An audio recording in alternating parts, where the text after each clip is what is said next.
Bienvenue sur la chaîne YouTube de Soleil Levant.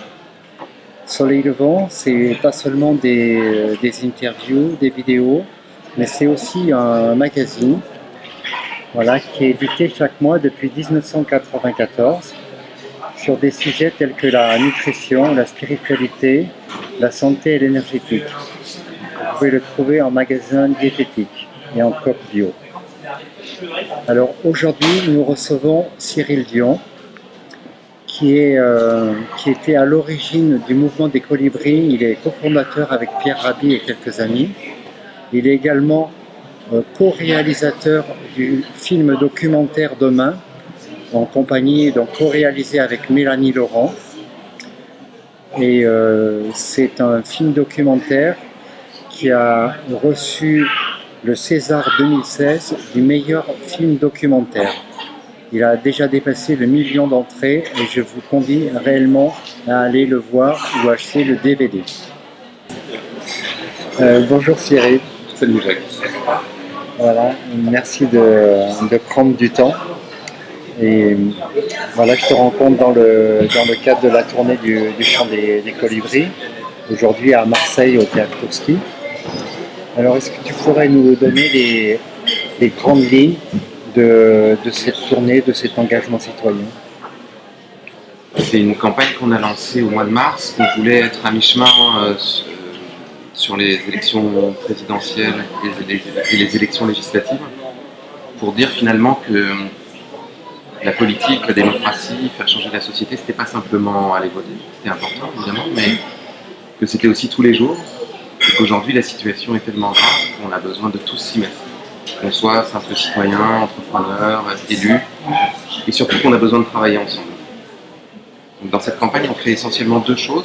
On fait de la pédagogie, c'est-à-dire qu'on essaie de vulgariser un certain nombre de sujets qui nous semblent particulièrement importants, et notamment des sujets qui impliquent la coopération entre les élus et les citoyens. Donc on a fait des formations en ligne, ce qu'on appelle des MOOC maintenant, sur la fiscalité énergétique, sur la réforme de la politique agricole commune, sur le revenu de base, sur la démocratie participative et délibérative. On pense que plus ces sujets-là vont infuser dans la société, et plus demain, un grand nombre de personnes vont attendre de leurs responsables politiques qu'ils agissent sur ce plan-là. La deuxième chose qu'on fait, c'est de la mobilisation. Donc ça, c'est la tournée de concert. Donc là, on est à notre 5e date, si je ne m'abuse. On a été à Bordeaux, 2 dates à Paris, 1 date à Nantes, et donc là on arrive à Marseille. Il y a eu Bordeaux. Oui, Bordeaux. Bordeaux aussi. 2 fois Paris, Nantes et Marseille. Et là le but c'est à la fois de mettre en relation des pionniers, donc des gens qui font déjà des choses formidables avec des habitants locaux, mais aussi, grâce à la présence des artistes, de pouvoir drainer un public un peu plus large et puis d'offrir un moment de communion, on va dire. Comme en ce moment, on voit qu'on a beaucoup tendance à dresser les gens les uns contre les autres. Je pense qu'on a aussi besoin d'avoir des moments où on est ensemble, où on se sent ensemble, où on communie d'une certaine façon. Et la musique et les concerts sont vraiment super pour ça. Ouais, moi je trouve ça effectivement superbe parce que depuis longtemps j'y pense que les artistes, de par leur notoriété, peuvent faire beaucoup parce qu'ils ont accès aux médias. Et que les médias aujourd'hui sont bridés d'une certaine manière. Ils sont tenus par des gens qui ont de l'argent et qui veulent bien faire passer ce qu'ils veulent. Oui, et à la fois on voit qu'il y a de plus en plus de médias qui commencent à relayer ces sujets-là. Enfin, nous on l'a vu en tout cas avec Demain et même là avec Colibri, on voit qu'il y a une appétence parce qu'il y a un lectorat, parce qu'il y a des gens qui s'intéressent à ça. D'où l'importance finalement d'avoir... Moi je dis toujours qu'on a besoin de gagner une bataille culturelle, non, vraiment de changer de culture. Et changer de culture, ça veut dire changer de représentation du monde, changer de façon de faire de l'information, de façon de lire aussi les journaux, de regarder les médias. Et plus la demande sera là, plus l'offre sera obligée de s'aligner. Donc c'est très important qu'on continue à diffuser ces informations-là de façon... par capillarité, j'ai envie de dire, par bouche à oreille, par des mouvements qui sont organiques. Et puis, à des moments, tu as raison, les artistes peuvent être d'une aide significative. Et là, c'est vrai que le fait d'avoir Mathieu Chédid à l'instruction, Isa, Arthur H ce soir, c'est super pour nous. Il y a 10 ans, les artistes ne s'intéressaient pas du tout à ces sujets-là. Donc là aussi, on voit qu'il y a quelque chose qui a évolué dans la musique. Oui, donc si je comprends bien, c'est en fait c'est le nombre qui pourra faire pression sur les politiques. C'est le nombre qui fera que la société se recomposera, à vrai dire. C'est le nombre qui fera que les entreprises changeront d'orientation, que des responsables politiques proposeront des choses X ou Y dans leur programme, parce qu'ils sauront que s'ils ne le font pas, les gens ne voteront pas pour eux. Donc c'est pour ça qu'on a une responsabilité aujourd'hui à continuer à faire grandir la masse des personnes qui se reconnaissent dans ces valeurs. Voilà. Justement, le nouveau président qui a été élu récemment, justement, son point fort, c'est pas vraiment l'écologie. Donc je pense que le bulletin dans l'urne, c'est une chose, mais c'est pas suffisant. Non, c'est pas du tout suffisant. C'est pour ça justement, le travail qu'on fait, notamment avec des plateformes type Parlement et Citoyens, qui est une plateforme qui permet aux citoyens de travailler avec les parlementaires pour élaborer des lois, c'est fondamental. Je veux dire, aujourd'hui, si on ne se mobilise pas à la fois contre des lois qui sont liberticides ou qui sont contre, qui participent à faire que les écosystèmes soient détruits, si on n'essaye pas de favoriser au contraire un certain nombre de lois qui accéléreraient la transition de façon très importante, typiquement la fiscalité énergétique, typiquement ce qu'on disait tout à l'heure, la réforme de la politique agricole commune, typiquement la libération de la création monétaire et la lutte contre les paradis fiscaux. On sait très bien que ça va... On a très peu de chances d'y arriver dans les temps. Les scientifiques disent aujourd'hui qu'on a une vingtaine d'années pour réagir. Donc, en plus de toutes les initiatives qu'on peut prendre, en plus de nos actes au quotidien, ça va devenir crucial de se mobiliser, d'être des millions à se mobiliser pour faire pression sur les politiques ou pour remplacer les politiques. Là, il y a une initiative pareil, qui est présente aujourd'hui, qui est très intéressante, qui s'appelle Ma Voix, pour envoyer des citoyens à l'Assemblée nationale. Et ces citoyens continueront à être en relation avec les autres citoyens qui ne siègent pas à l'Assemblée via une plateforme sur Internet. Ils les consulteront et les citoyens pourront dire voilà, cette loi, nous, on pense que c'est très important de la passer, donc les députés de Ma Voix, on vous demande de la soutenir et de la pousser. Au contraire, cette loi-là, on pense qu'elle est très dangereuse, donc on vous demande, vous, députés de Ma Voix, de vous y opposer ou de faire quelque chose pour éviter qu'elle soit promulguée. Ces passerelles-là, c'est la vraie démocratie. La démocratie, c'est pas tous les 5 ans. C'est pas simplement choisir, en plus dans un casting qu'on n'a pas vraiment déterminé, un président de la République. Oui, disons que l'avenir, là, immédiat, en tout cas, avec tout ce qui va être passé avec des ordonnances sans passer par l'Assemblée nationale, ça va chauffer. De toute façon, et c'est ce que un certain nombre de gens disent aujourd'hui, si on ne rentre pas dans une forme de coopération et de dialogue, mais il faut que ça aille dans les deux sens. C'est-à-dire qu'il ne faut pas que les politiques forcent la main aux citoyens par le 49.3 ou par des ordonnances, mais il ne faut pas non plus que les citoyens, de leur côté, fassent aussi systématiquement obstruction à tout. Il faut rentrer dans une coopération féconde, il faut arriver à travailler ensemble. Et pour l'instant, ces espaces n'existent pas, ou très peu. Donc c'est absolument nécessaire de créer ces espaces. Il y avait des propositions qui malheureusement étaient portées par des candidats qui n'ont pas été élus, mais des propositions de référendum d'initiative citoyenne, des propositions de tirage au sort, des propositions pour réformer la Constitution et pour justement faire en sorte qu'on trouve des endroits pour dialoguer et pour travailler ensemble. Ok, dans un autre registre, moi, il me semble que l'éducation, ça me paraît dire, en parallèle de l'environnement, justement une éducation à de nouvelles valeurs, parce qu'il y a aussi une réforme à faire qui est incroyable au niveau de l'éducation, de mon point de vue. Qu'est-ce que tu en penses? Je suis effectivement, enfin, forcément d'accord. D'ailleurs, on a mis un chapitre éducation dans Demain pour ça. Parce que aujourd'hui, une des plus grandes entraves finalement à la transformation de la société, c'est le fait que chacun d'entre nous soit, entre guillemets, un bon petit soldat du modèle. Et que l'école nous accompagne plutôt pour nous conformer au modèle tel qu'il est, plutôt que pour nous aider à découvrir qui nous sommes dans notre singularité, exprimer nos talents, faire en sorte que, même si on ne rentre pas dans une case, on puisse avoir un espace d'expression dans la société. Et aujourd'hui, l'éducation nationale ne tient, et puis le modèle éducatif en général, c'est vrai aussi dans d'autres pays, ne tient pas compte de cette diversité-là. Or, c'est cette diversité dont on a besoin. On a besoin de libérer l'énergie et la créativité des gens. Et pour libérer leur énergie et leur créativité, il faut absolument que on leur donne pas l'impression qu'ils sont nuls. Dans le système actuel, il y a une façon d'apprendre. Alors qu'aujourd'hui, on sait qu'il y a plus de 10 formes d'intelligence différentes.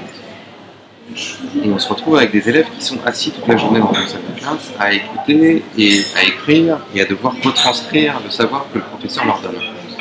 Dans des modèles différents, et notamment dans ce qu'on a vu en Finlande, l'idée c'est de dire chaque élève est différent, donc il faut qu'on trouve la bonne moyenne, la bonne porte d'entrée pour le savoir pour chacun. Donc il faut qu'on individualise beaucoup plus la façon de travailler. Donc ça veut dire qu'il faut plus d'enseignants, moins d'élèves par classe. Ça veut dire que les enseignants ont un autre travail qui n'est pas simplement de transmettre des connaissances, mais plutôt de créer des situations d'apprentissage. Et dans ces situations d'apprentissage, les enfants ensuite vont avoir accès à des connaissances par plein de biais différents.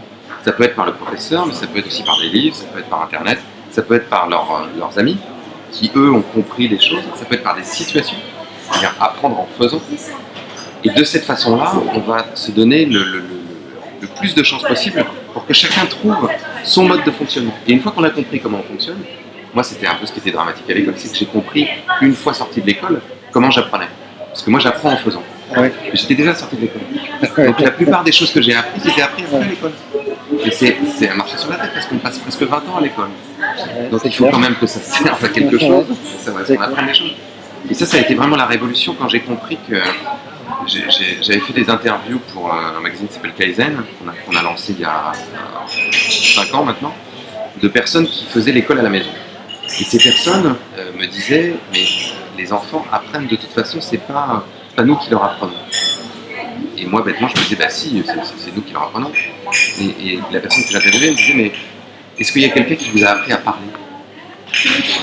Oui, non, en fait, personne m'a appris à parler, effectivement, j'ai appris tout seul. Est-ce que quelqu'un vous a appris à marcher? Est-ce que vous avez un professeur de marche? Et tout est comme ça. C'est-à-dire que, et maintenant, on commence à avoir un certain nombre d'études scientifiques qui montrent que les zones du cerveau, notamment celles de la mémoire, ne s'activent que quand on est intéressé par ce qu'on fait et qu'on y trouve du sens. D'où la nécessité, encore une fois, d'avoir des méthodes pédagogiques qui puissent apporter ce sens-là. On voit par exemple, notamment avec la pédagogie Montessori, qu'apprendre les mathématiques de façon concrète et pas abstraite, c'est-à-dire de ne pas tout le temps faire appel aux capacités d'abstraction que certains ont mais certains n'ont pas, et par exemple faire des fractions avec des pailles, en disant bah, on a un paquet de pailles et on fait la fraction en mettant un peu de paille là, et hop, et ça c'est la fraction, ça veut dire que c'est une partie d'un ensemble, c'est ça une fraction. Ouais. Combien il y a d'élèves, moi je sais, j'ai 2 enfants qui vont en cours de maths, combien il y a d'élèves qui ne comprennent pas ce simple truc-là, qu'une fraction, c'est juste, on prend un ensemble et on en soustrait une partie. Et si vous avez les choses dans les mains, en 2 minutes c'est fini, vous avez compris. Ouais. Si en revanche vous cantonnez à l'abstraction, tous les enfants pour qui l'abstraction c'est pas leur point fort, et bien si ça se trouve ils vont passer une bonne partie de leur scolarité à ne pas comprendre, donc à avoir des mauvaises notes, donc à penser qu'ils sont nuls, donc à développer une estime d'eux-mêmes complètement basse, et donc à ne pas pouvoir mobiliser en eux toute la confiance et l'énergie et la créativité dont on aurait besoin pour construire une société différente. Donc c'est là qu'on voit qu'en repartant à la racine d'un certain nombre de choses, on pourrait construire un monde qui marcherait un peu plus debout. Alors tu tu es directeur de collection chez Actes Sud, Oui. donc c'est le domaine des possibles. Oui. Est-ce que tu pourrais dire quelques mots sur cette collection? C'est une collection de livres qu'on a créée avec Jean-Paul Capitani, qui est un des dirigeants d'Actes Sud, en 2011, avec l'idée de montrer un petit peu ce qu'on a fait avec Demain aussi, et ce qu'on tâche de faire avec Colibri, c'est-à-dire de donner la parole à des gens qui sont en train de réinventer la société. Et on voulait que ces livres soient à la fois théoriques et pratiques. Ça nous intéresse d'avoir des gens qui ont une pensée sur le monde, une pensée différente. Mais notre critère, c'est qu'on veut que cette pensée ait été mise en pratique dans des expérimentations, dans des initiatives, et qu'elle ait fait la preuve de sa pertinence par l'action. D'accord. Donc c'est très très concret, quoi. C'est les deux. Ouais. Là, par exemple, on va publier un livre vraiment super sur l'économie symbiotique, qui est sans doute la première théorie économique vraiment en rupture depuis plusieurs décennies. Ouais. Et où on a les deux, on a vraiment de la pensée, c'est-à-dire on a vraiment une pensée économique différente, mais qui est sans cesse illustrée par des exemples de choses qui ont été mises en place, que ce soit l'économie de fonctionnalité, que ce soit l'économie circulaire, que ce soit l'économie du partage. Et c'est une forme de synthèse de ces expériences qui devient une théorie. Et puis, à contrario, on a un autre livre qu'on va publier qui s'appelle Ces maires qui pourraient changer le monde. On a regardé comment dans des communes, les élus avaient vraiment fait des choses exceptionnelles et ce qu'on pouvait en tirer d'un point de vue de vision du monde. C'est-à-dire, est-ce qu'aujourd'hui la démocratie, ça devrait être plutôt une forme de municipalisme avec beaucoup plus de pouvoir localement, et ce pouvoir local qui s'articule, qui se relie en réseau, plutôt que des grandes structures centralisées. C'est une piste qu'on poursuit vraiment. Et on trouve que l'échelle de la ville ou de l'agglomération est particulièrement intéressante pour l'illustrer. Bon, ben, au passage, merci aux éditions Actes Sud qui font un merveilleux travail. Alors, dans une interview récente au Monde, il y a un sujet que tu n'as pas trop développé, mais tu as dit que la question spirituelle te taraudait. De quelle manière? J'espère que ça taraude tous les êtres humains. C'est-à-dire que Ah non, pas tous. Tout dépend de ce qu'on entend par spirituel, mais moi, spirituel, c'est l'esprit et le sens. Donc, essayer de comprendre pourquoi on est sur cette planète. Est-ce qu'il y a une vie après la mort? Est-ce qu'il y a une sorte d'intelligence qui organise la nature, qui nous relie les uns aux autres? Tout ça me paraît être des questions fondamentales que l'humanité se pose depuis tout le temps. Alors peut-être pas tout le monde, mais en tout cas les philosophes, les artistes, les penseurs, parce qu'on sait qu'on va mourir et qu'on sait qu'on a une conscience, donc on a besoin, moi en tout cas j'ai besoin de trouver du sens à ça, un peu. Et puis pour moi on vit une forme de crise spirituelle vraiment très forte, parce que justement on a perdu énormément le sens de notre existence. Aujourd'hui, on voit beaucoup de gens qui sont dans une sorte de désespérance atone, un peu sourde, parce qu'on a l'impression que notre vie se résume à aller à l'école pour trouver un travail, pour avoir un salaire, pour être capable de consommer, et le week-end pouvoir se divertir, en regardant la télé, en dépensant de l'argent, en allant faire du shopping.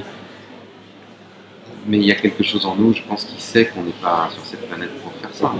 Ce serait terriblement triste et terriblement absurde de se dire que la vie, pendant des millions d'années, s'est transformée pour finir par créer un être capable de conscience, tout ça pour qu'il puisse aller au supermarché.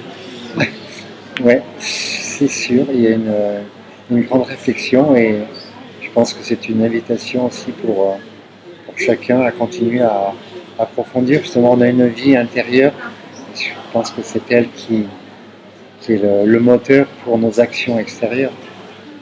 Oui, enfin en tout cas, le fait de se connaître soi-même, comme on disait tout à l'heure, et puis de trouver une forme d'harmonie, d'équilibre et encore une fois, d'être capable de donner du sens à cette petite trajectoire très courte que sont nos existences, ça me paraît fondamental. Et ça, pour moi, c'est une recherche spirituelle. Vraiment. Et ce serait un peu dans une même conclusion que on a entendu Pierre ce matin s'exprimer, mais il a mis l'emphase sur au bout du bout, il n'y a que l'amour. Et l'amour dans tout ça, quoi. Justement, je pense que c'est aussi une valeur qui est fondamentale, qui est essentielle, parce que quelqu'un qui aime, il ne peut pas partir en guerre, et il va réfléchir sur son environnement, sur ce qu'il consomme. C'est l'amour pour soi-même, déjà, ça me paraît... Mais c'est important aussi parce que, pour moi, deux grandes polarités qui peuvent être deux raisons de faire les choses, qui sont l'amour et la peur. Et la plupart du temps, la société telle qu'elle est organisée tâche de nous faire agir par peur. Donc, ce qu'on disait tout à l'heure, avoir un métier, bien travailler à l'école de peur de ne pas trouver un métier, avoir un métier même si on l'aime pas de peur de ne pas pouvoir survivre parce qu'on n'aura pas d'argent, se refermer sur nous-mêmes de peur qu'on vienne nous envahir, qu'il y ait, je ne sais pas, des étrangers, des terroristes. Et voilà, moi, l'adage populaire dit la peur est mauvaise conseillère, mais c'est vrai. Tout ce qu'on fait par peur, c'est une façon de se refermer sur nous-mêmes, de se protéger des autres de façon, à mon avis, inadaptée. Même si la peur est nécessaire à des moments, mais quand c'est une question de survie. Alors que faire les choses par amour, si par exemple vous passez votre journée avec des gens que vous n'aimez pas trop parce que vous avez peur d'être seul, ou si vous passez votre journée avec des gens que vous aimez profondément, on voit bien que c'est pas la même chose. Si vous faites un métier parce que vous avez peur de ne pas avoir d'argent, si vous faites un métier parce que ça vous passionne et que ça vous donne envie de bouger tous les matins, on voit bien que c'est pas la même chose. Si vous êtes en couple parce qu'il faut être en couple et que vous restez ensemble toute votre vie parce que vous avez peur d'être tout seul et puis vous avez peur de divorcer, vous avez peur de faire de la peine à vos enfants, vous avez peur de faire de la peine à votre conjoint, ou si vous trouvez le moyen d'exprimer et de faire grandir un amour pendant des années, voire des décennies, ça fait bientôt 20 ans que je suis avec ma chérie, on n'a pas la même vie. Donc d'un point de vue strictement pragmatique, chercher à faire les choses par amour, toujours, c'est rendre la vie plus belle. Puis c'est impulsif de le dire, tout le monde le dit depuis toujours, les Beatles, les Beatles, all you need is love, and love is the answer. Donc oui, évidemment que au bout du bout, si on devait garder qu'une seule chose, ça serait ça. Merci. Merci pour ce moment de partage. Merci à vous.